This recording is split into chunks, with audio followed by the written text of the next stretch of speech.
It is a new day which the Lord has made. We shall be glad and rejoice in it. I want to share a little bit about my today's presentation and the two sessions that I'm doing.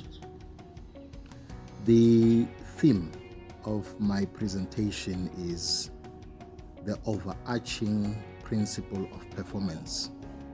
And by overarching, I mean the womb, the main, the anchor, the canopy principle of performance, from which other principles are birthed.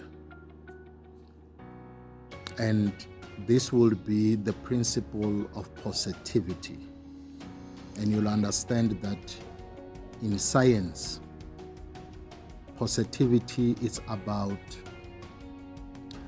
the detonating charge over the other electrons. So the detonating electric charge over the other electrons. And those who love numbers in mathematics will understand that positive number is a number greater than zero. So every number that's greater than zero, it's a positive number. Now, let us first define principle in my own interpretation of principle. Principle is a law, a rule that governs activities and outcomes.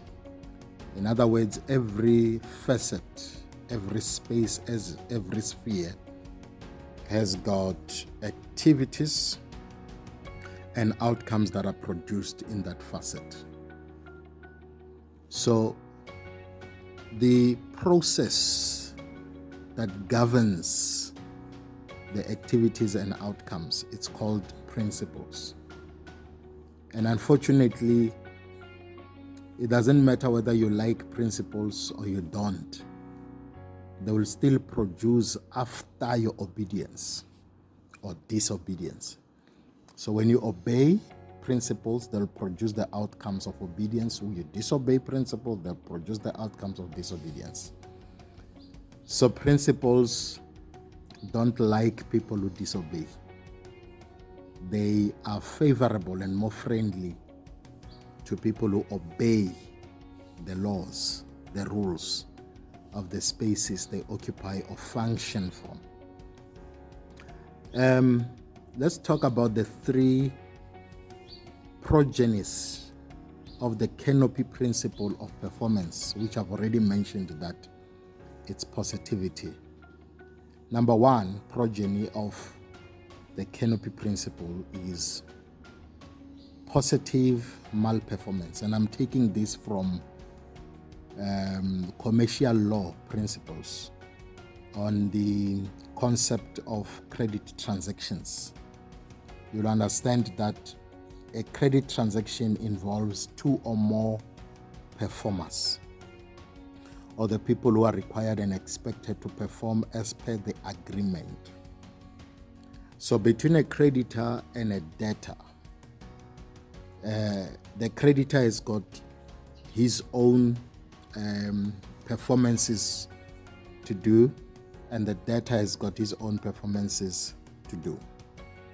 So positive malperformance, let's say there's an agreement that the debtor will pay an installment of 5,000 rands every month until such a time that covers the principal debt, right? So the debtor, when they pay 4,000 rands, they didn't fulfill as expected, but they still performed. So we call that positive malperformance, because you didn't perform to the ceiling of what is expected and required of you as per the credit transaction agreement. I hope that makes sense.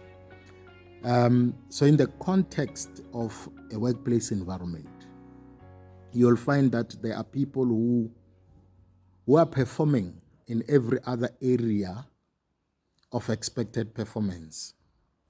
But when it comes to the core performances and the performances that are very central, you find that they are lacking. So for an example, somebody has no problem with truancy or absenteeism. They are always at work.